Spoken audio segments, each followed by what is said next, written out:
राजस्थान के जोधपुर स्थित SN medical college में पीजी कर रहे नागौर जिले के जारोड़ा निवासी डॉक्टर राकेश बिश्नोई की आत्महत्या के बाद सियासी माहौल गरमाया हुआ।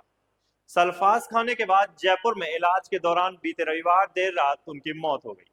मौत के बाद परिजन और साथी डॉक्टर एसएमएस अस्पताल की मोर्चरी के बाद धरने पर बैठ गए और दोषियों के खिलाफ सख्त से सख्त कार्रवाई की मांग करने लगे। मृतक डॉक्टर राकेश बिश्नोई के परिजनों के अनुसार डॉक्टर ने अपने अंतिम बयानों से स्पष्ट तौर पर बताया कि विभाग अध्यक्ष उनकी थीसिस पर हस्ताक्षर नहीं कर रहे और लगातार उन्हें मानसिक प्रताड़ना भी दी जा रही। इसी से परेशान होकर डॉक्टर राकेश ने आत्मघाती कदम उठाए। इस बीच नागौर सांसद और आरएलपी संयोजक हनुमान बेनीवाल बीते रविवार शाम करीब 6 बजे एसएमएस अस्पताल की मोर्चरी पहुंचे। उन्होंने परिजनों से मुलाकात कर हर संभव न्याय दिलाने का भरोसा दिलाया। मीडिया से बातचीत में बेनीवाल ने पूरे मामले में चिकित्सा तंत्र और सरकार को कटघरे में खड़ा करते हुए कई गंभीर सवाल खड़े किए। बेनीवाल ने कहा कि जोधपुर में एक्मो मशीन उपलब्ध थी, लेकिन प्रशिक्षित ऑपरेटर नहीं था। इसी कारण डॉक्टर राकेश को जयपुर रेफर किया गया। यदि समय पर मशीन को संचालित किया जाता तो शायद उनकी जान बचाई जा सकती थी। यह घटना चिकित्सा विभाग की व्यवस्थाओं की पोल खोलती है। उन्होंने कहा कि एक पीजी डॉक्टर की मौत हो जाती है, लेकिन रात भर सरकार, चिकित्सा मंत्री और विभाग के आला अधिकारी मौन रहते हैं। भजन लाल सरकार को तुरंत इस मामले में संज्ञान लेकर सख्त कदम उठाने चाहिए।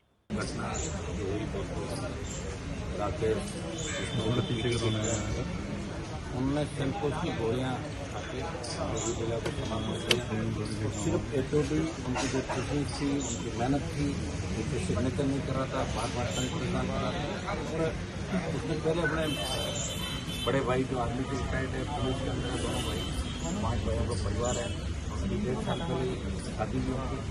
और एक बार भाई जाके एचओडी से मिले भी थे कि हमारे भाई को तंग परेशान मत करो, कोई बात है तो बताओ।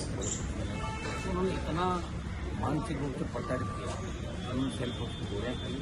और अगर एक वो मशीन जोधपुर के अंदर चालू होती तो उसको चलाने वाला टेक्नीशियन एम्स था, एम्स के अंदर सुविधा होती तो शायद इस नौजवान डॉक्टर को बचाया जा सकता था। दुर्भाग्य से ऐसे राजस्थान की सरकार चल रही है।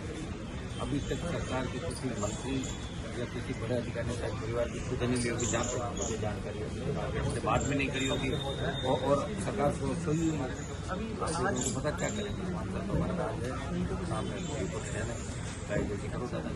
लेकिन इस मामले के अंदर जाट के तमाम जो बेनीवाल ने सरकार से 2 टूक मांगे की हैं। उन्होंने कहा है कि डॉक्टर राकेश द्वारा लगाए गए आरोपों के आधार पर संबंधित विभाग अध्यक्ष पर तत्काल आपराधिक धाराओं में मामला दर्ज हो और दूसरा, मृतक डॉक्टर के परिजनों की सभी मांगों का अविलंब स्वीकार किया जाए।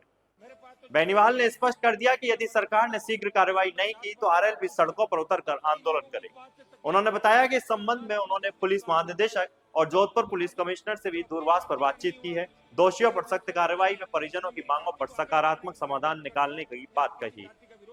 साथ ही आरएलपी कार्यकर्ताओं को एसएमएस मोर्चरी पर भेजा गया ताकि परिजनों को हर संभव सहायता दिलाई जा सके।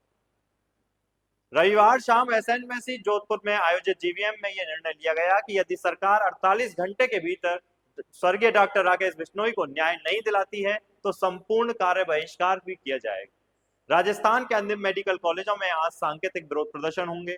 मृतक डॉक्टर के परिजन पूरी रात मोर्चरी में बैठे रहे और अभी गांव वालों में रिश्तेदारों का मोर्चरी में आना स्टार्ट हो चुका है। अब देखना होगा कि मृतक डॉक्टर राकेश बिश्नोई को न्याय मिलता है या फिर यह मुद्दा भी सरकार की असंवेदनशीलता के बोझ तले दब जाएगा। आप बने रहे हमारे साथ और चैनल को सब्सक्राइब करें।